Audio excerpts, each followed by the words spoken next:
ஆற்றங்கரையில் செருக்குடன் பெருமையாக நிமிர்ந்து நின்றது ஒரு அரச மரம். அதன் அருகே ஒரு நாணல் புல்லு வளர்ந்துருந்ததுங்க. சிறு காற்று அடித்தாலும் நாணல் வளைந்து கொடுத்தது. சிறு காற்று அடித்த உடனே நீ ஒடிந்து விழுகிற மாதிரி இருக்கிற, நான் எப்படி கம்பீரமாக நிற்கிறேன் பார்த்தியா என்று அரச மரம் நாணலை பரிகாசம் செய்தது.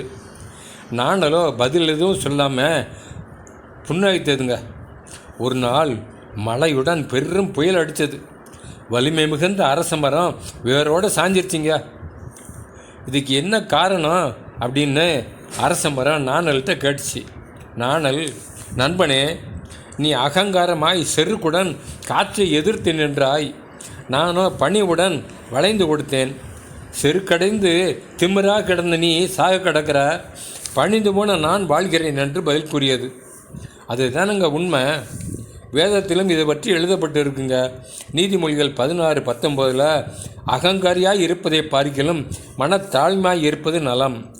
அகங்காரியாய் இருப்பதை பார்க்கிலும் மனத்தாழ்மையாய் இருப்பது நலமா. அதனால் நிமிர்ந்து நிற்பதை விட பணிந்து போவதே வெற்றிக்கு வழி. எந்த செயலானாலும் பணிந்து சென்றால் வெற்றி நிச்சயங்க. வாழ்விலே முன்னேற்றம் வரலாம்.